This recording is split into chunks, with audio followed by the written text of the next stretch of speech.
Hi and welcome to Reddit Confessions. If you've ever stared at a closed door wondering what version of you they'll come home to, buckle up. This one goes places.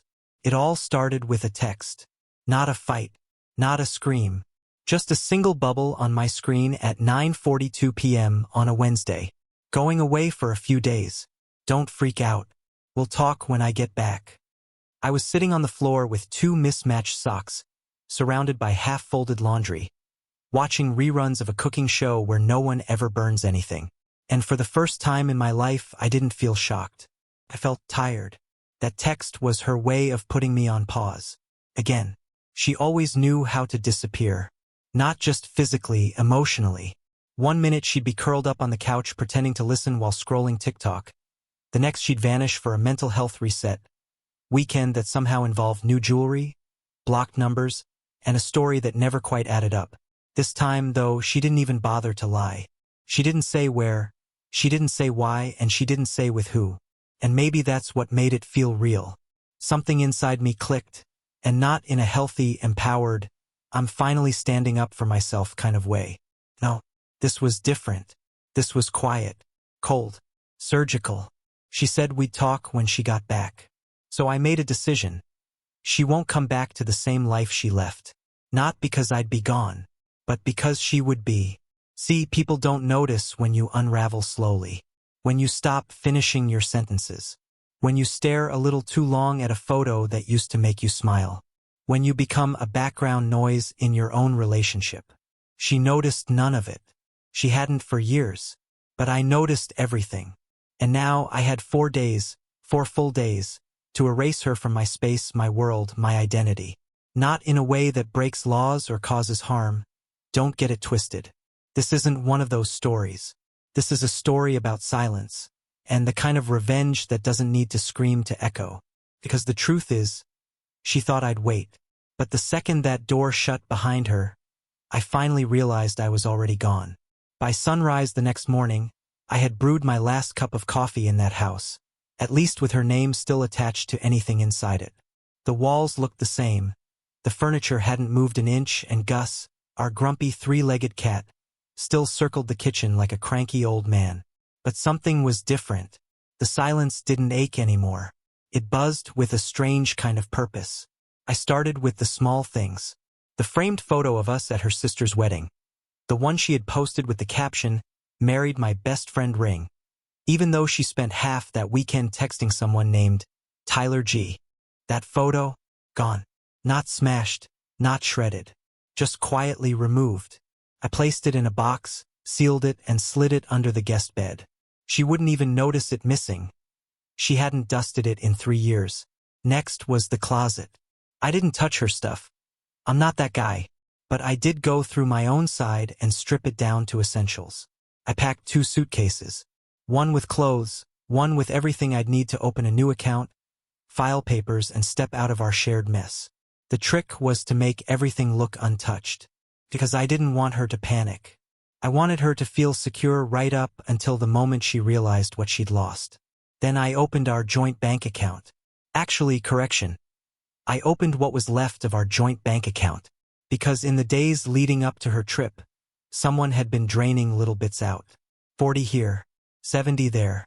150 labeled SPATX. All small enough to slip past a distracted husband. Too bad I wasn't distracted anymore. That night, I created a new account in my name only. I transferred my salary, changed the deposit routing, and left just enough in the old one for her to assume nothing had changed. Let her try to buy another cocktail in whatever rooftop bar she was lying in. I hoped it bounced. I hoped she stared at her phone and saw declined in red letters for the first time in her life. But I wasn't done. I logged into our streaming platforms and changed the passwords. Petty? Maybe. But I wanted her to realize in 1,000 tiny ways that I was no longer the background noise in her show. I also called our landlord. Told him we'd be moving. I didn't say we, of course, just said I was breaking lease early and paying the fee. The man didn't even blink. Yeah, I've seen couples like that, he said. One always checks out before the other realizes they were gone. He had no idea how accurate that was. By the 3rd day, I had a new apartment lined up across town. Smaller, older, but quiet. Mine. I didn't want flashy. I didn't want fresh start furniture or Pinterest boards. I just wanted space where her voice had never echoed. And on the morning of day 4, the day she was supposed to return, I left the old key on the kitchen counter next to a note. You said we'd talk when you got back. You never asked if I'd still be here.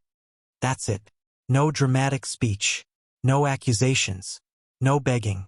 I turned off my phone, and I walked out the door. I didn't expect the call. Honestly, I thought I'd be met with silence.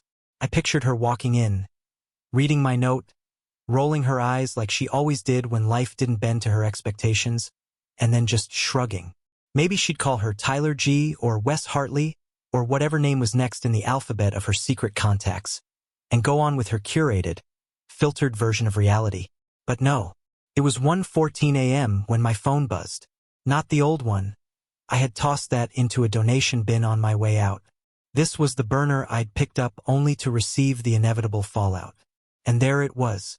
A missed call. Then another. Then a voicemail. She sounded breathless. Not crying, not yet, but close. Cal, what the hell is this? Where are you? The place is empty. What does this mean? Is this a joke? I just got home, and the lights don't even work. Call me. Call me. I listened to it twice. Then I turned the phone off and placed it in the drawer of the old motel nightstand next to me. The air conditioner sputtered like it was coughing up years of dust, and the sheets smelled like someone else's past. But for the first time in forever, I felt still. The next morning, I turned the phone on again, mostly out of morbid curiosity. 5 more missed calls, 2 voicemails, 1 text that simply said, I deserve an explanation. That part actually made me laugh. She deserved an explanation?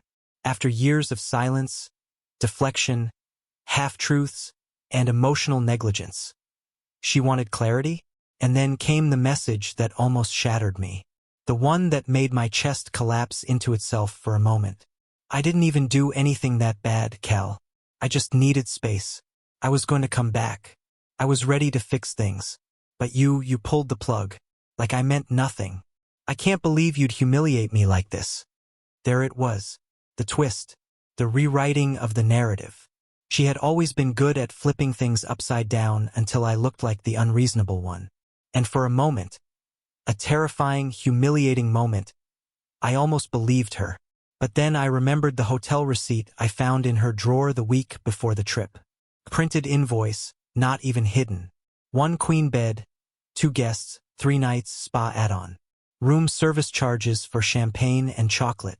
I remembered the Instagram story she forgot to close, posted to her close friends list that I wasn't part of, where she stood on a balcony, red dress glowing, a man's hand resting on her hip just out of frame. And I remembered how she once told me, You're too emotional, Cal. Everything feels like betrayal to you. As if betrayal wasn't betrayal unless it came with a contract and a court date. I spent the next 2 days in that motel room planning the rest of my exit. I wasn't just walking away from a marriage. I was ghosting the version of me that stayed. The me who waited at doors. Who begged for scraps of affection. Who apologized for being hurt. I called my job, explained the situation, and negotiated remote work. I filed the address change. I called my sister, who had seen the red flags years ago and would probably welcome me with an, I told you so, followed by a soft pillow and a firm hug.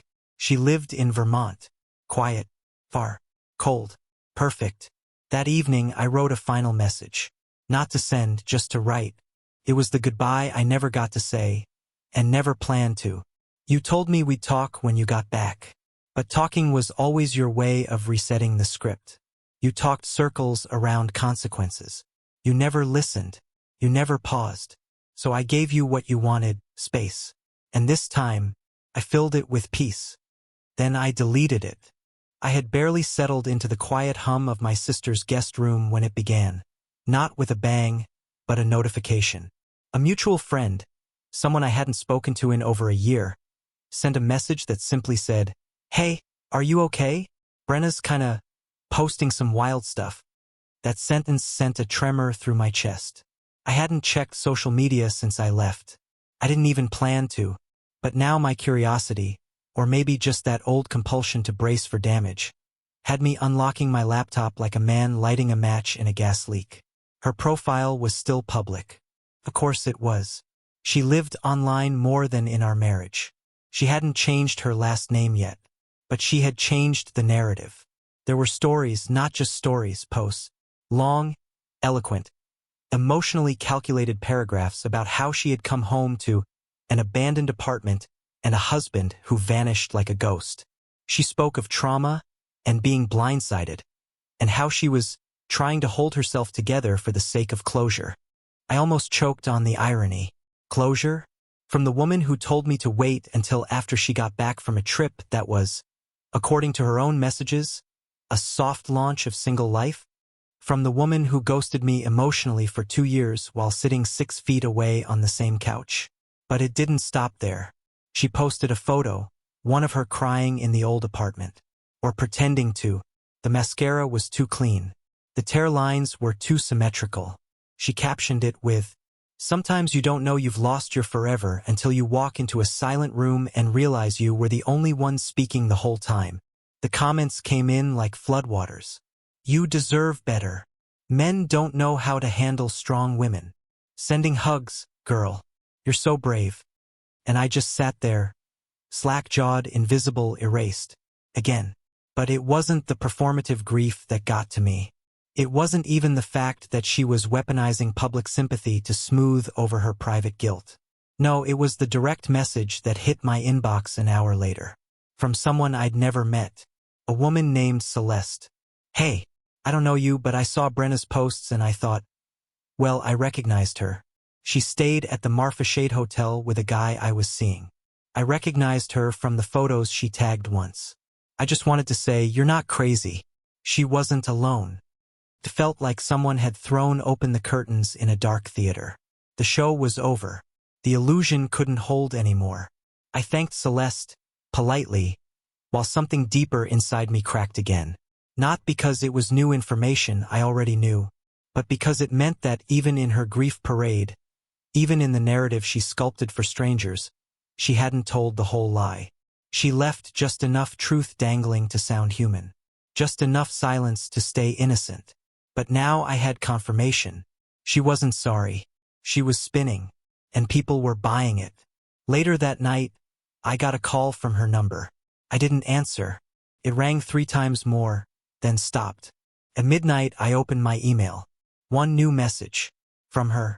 Subject line. "Can we please talk?" The body was short. "I know you hate me. I know you're hurt. But disappearing like that, it's cruel. I deserved at least a conversation. I came back ready to fix things. You left like I was a mistake. Please, talk to me." That word again. Fix. She always said that. She broke something, then cried over the mess, then expected me to bring the glue. But I wasn't glue anymore. I was dust. And the truth was, she had already buried me long before I ever walked out.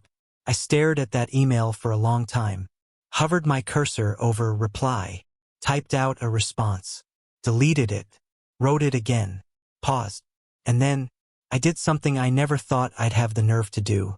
I forwarded her email to Celeste. Just one line underneath. "Thought you deserved the rest of the story." Then I powered off the laptop, walked outside, and sat on the cold Vermont porch under a sky full of stars. I wrapped myself in a blanket, not because of the chill, but because for the first time in years, I wasn't shivering from what she might do next. 3 days passed with no new emails, no calls, and no fresh social media updates from Brenna. I thought maybe, just maybe, she had moved on to her next performance, perhaps for another crowd. She always needed an audience. But the silence didn't last. It was Saturday morning, and Vermont had gifted me one of those absurdly peaceful dawns. Golden light, the smell of wet pine, and the distant sound of a train rolling through the mountains. I was sipping coffee from a chipped mug on my sister's porch. Gus curled up beside me in his usual patch of sun. When a knock came at the front door. I didn't think anything of it at first. I figured it was a neighbor or a delivery. But the look on my sister's face when she stepped outside said otherwise. She held the door halfway open and looked at me like she'd just seen a ghost trying to sell insurance. "There's someone here to see you," she said quietly. "He says he's a friend of Brenna's." I blinked. What? But then I saw him. Standing just beyond the screen door was a man. Tall, mid-30s, dressed like a yoga instructor turned real estate agent. Tight gray turtleneck, perfect stubble, and a confidence that seemed too calculated to be real. He looked like someone who'd give TED Talks about owning your energy. "You're Cal?" he asked, stepping forward before I even answered. "Yeah," I said slowly, already feeling my stomach twist. "I'm River," he said, extending a hand I didn't shake. "I used to be close to Brenna. We overlapped, I guess you could say." "Overlapped?" I asked. He nodded, not sheepish at all. "We were involved for a while. I didn't know she was married when we met, but I figured it out eventually." I crossed my arms. "And you're here because?"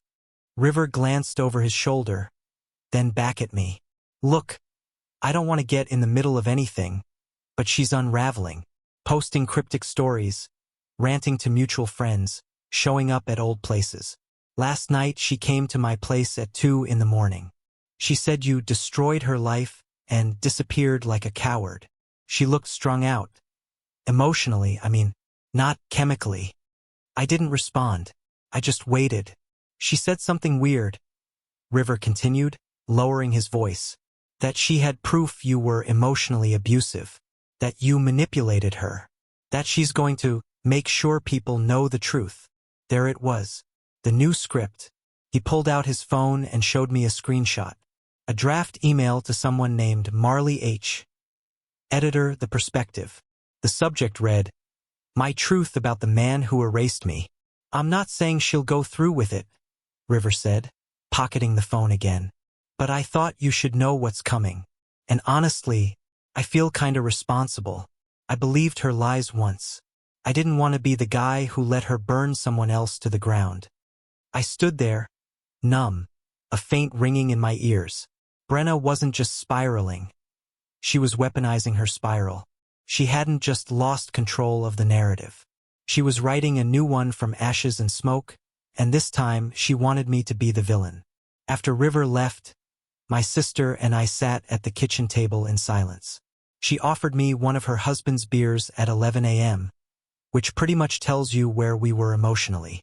"I could sue," I muttered. "Defamation, slander, emotional harassment." "Sure," she said, "but that would feed it. Give her more to scream about." I knew she was right, but the idea that people, strangers, might one day Google my name and see an op-ed about how I emotionally manipulated a woman who checked out of our marriage years ago, it made me sick. That night, I opened an old box I hadn't touched since I left. Inside were receipts, emails, screenshots, a printed spreadsheet of our shared expenses. One column marked unauthorized charges, neatly highlighted. My documentation folder. I didn't create it for revenge. I created it because I was tired of forgetting. I started organizing it all, not to use but to have, because this wasn't about Brenna anymore. It was about drawing a line, about finally, truly reclaiming the one thing she never cared enough to give me: a voice. By midnight, I had created a secure cloud folder, private, encrypted. I titled it, "For When She Tries Again," and then I wrote one sentence at the top of the page. "This is not for her. This is for the me she buried while smiling for strangers." It was a Tuesday when I found out she'd actually done it. I was standing in line at a tiny grocery store in town, holding a carton of oat milk and a frozen pizza, when I saw her name on the lock screen of my phone. Not calling, not texting, just there. Brenna Merritt had published a personal essay. I didn't click right away. I stood there staring at the screen, heart thudding like a warning bell inside my chest. It was on The Perspective, the same online magazine River had mentioned. The title was impossible to ignore. The day my husband silently vanished, and what it taught me about control. I left the groceries behind. I walked out without a word, sat in my car, and opened the article on my phone. Her words were polished, measured, devastating in how selectively true they were. She described a pattern of emotional abandonment, how I never raised my voice, but always made her feel small, and how my silence became a form of power. She said I disappeared without warning, left her in ruins, and that I had weaponized distance in a way she couldn't explain until she learned the language of trauma. She never mentioned the hotel, never mentioned the man she spent the trip with, never mentioned her cold detachment over the last few years, or the things I'd found buried in her devices. But what got me most wasn't what she wrote. It was the comments. People believed her. Strangers validated her. One user wrote, "Men like this are the scariest. Quiet manipulators. The ones who leave no bruises." Another, "She's so brave for sharing. My ex did the same thing. I thought I was crazy for years." And suddenly, I wasn't just the guy who walked away. I was a character in a story I didn't write. Back at my sister's place, I paced for hours. Couldn't eat. Couldn't speak. Just replayed every word she had written, comparing it to the documents I had saved. The texts, the emails, the receipts, even photos of her and River from the hotel balcony. I considered publishing my side. Writing a rebuttal. Posting proof. I could do it. I had everything. But I also knew what that would mean, feeding the fire. She wanted the drama. She needed the spotlight. I would be the villain either way. If I stayed silent, I was guilty. If I spoke, I was defensive. There was no version of this where I won. But that night, something else happened. Something I wasn't prepared for. My sister's husband, Anthony, came home from work late, stepped into the kitchen, and quietly asked me to come out to the porch. I thought maybe he'd seen the article. I was bracing myself for a speech or a hug or one of those awkward, "Hey man, sorry you're going through this" moments. Instead, he handed me a phone and said, "You should see this." It was a screenshot. A private group chat from a messaging app one didn't recognize. The group was titled, "The Girls Who Know."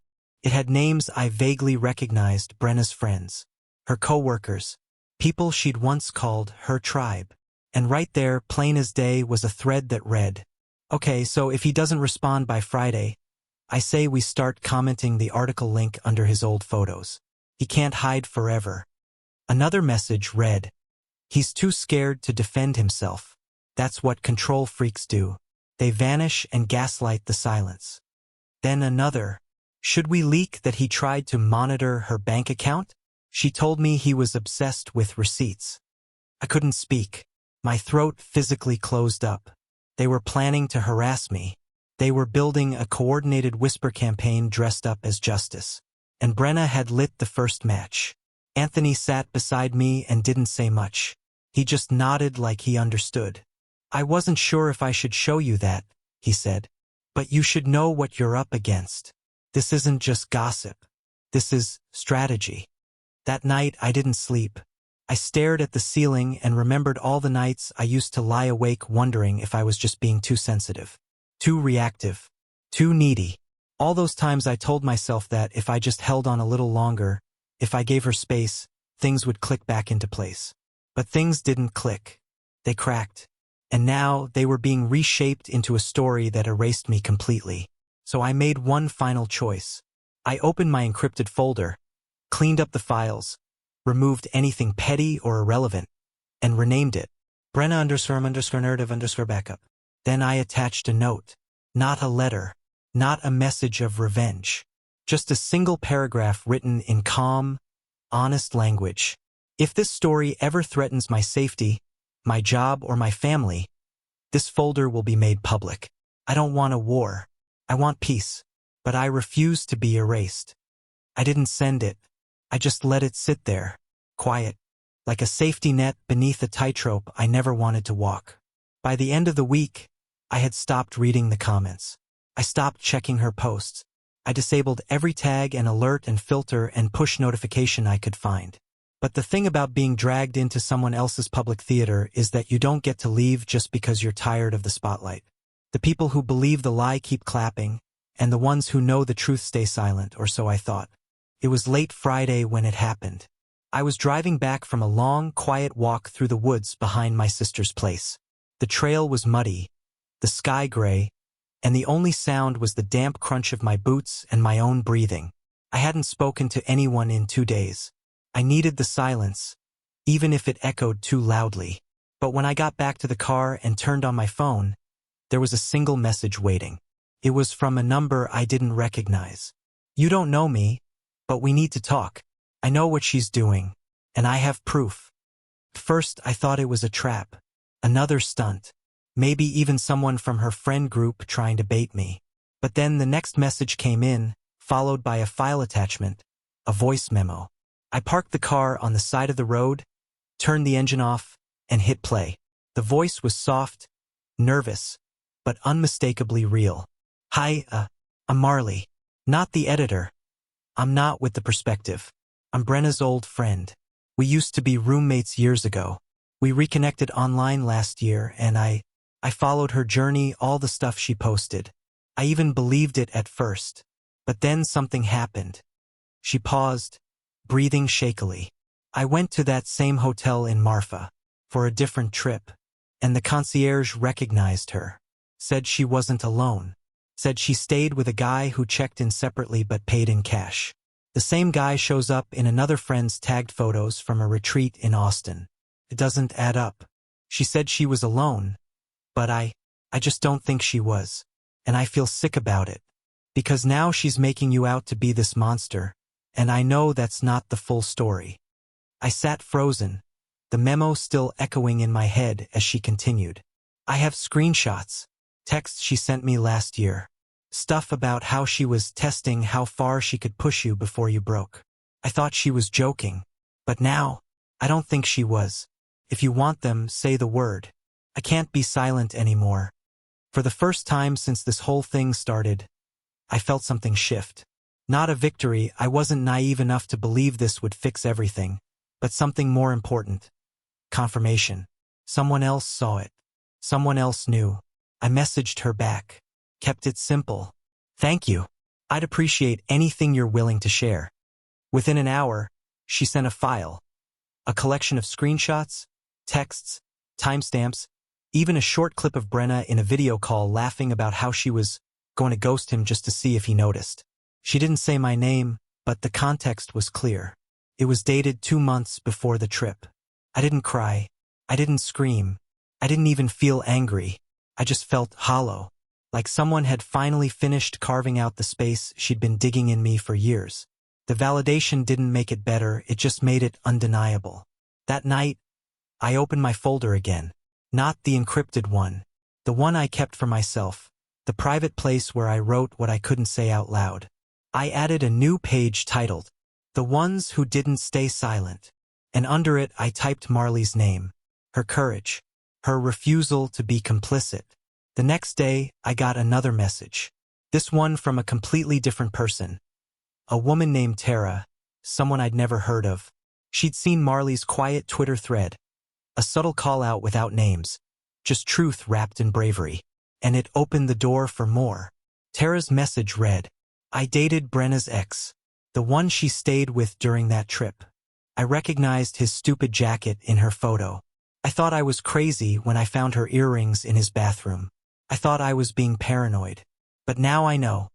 Like dominoes falling in slow motion, the web she built started to unravel.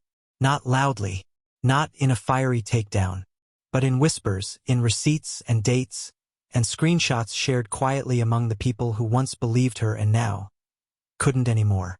I didn't publish anything. I didn't gloat. I didn't post my side. I just sat with it.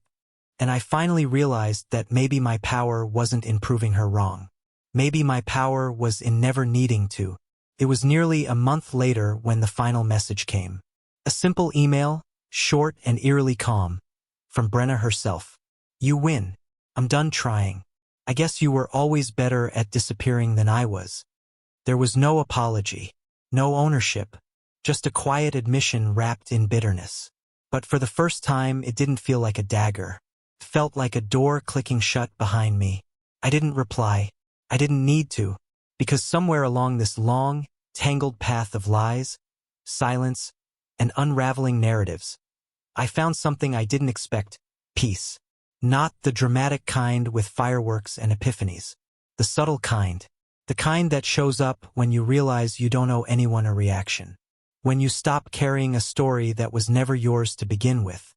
When strangers stop defining your worth because you finally remember how to define it yourself. Marley and Tara both stayed in touch. They weren't just witnesses now. They were proof that the truth echoes, even if it starts in a whisper. I ended up sending Marley a thank you letter. Handwritten. The kind of thing people forget how much they need until they receive it. My sister framed the first sentence of my note and hung it above the guest room bed. Thank you for seeing me before I had to scream. That room isn't mine anymore. Because I moved. I got a place of my own. Small, cozy. Too many bookshelves and not enough chairs. Just how I like it. I started painting again. Nothing serious. Just color on canvas. For once, I'm not trying to make sense of anything. I'm just letting things exist. Brenna hasn't posted in weeks. Her story, her version, faded the way all attention-hungry storms do. Loud, chaotic, and then quietly forgotten. People moved on. And I stayed still. And in that stillness, I built something new. The scars are still there.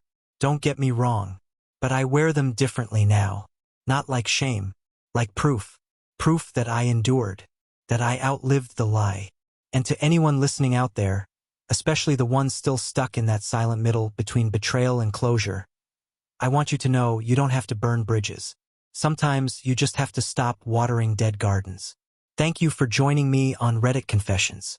If this story hit home, I'd love to hear from you. What was your turning point? That moment you knew something had to change? Drop it in the comments. Someone might really need to read it today. And if you've ever been made to feel like a footnote in your own life, let this be your reminder. You're the one holding the pen now. Use it well.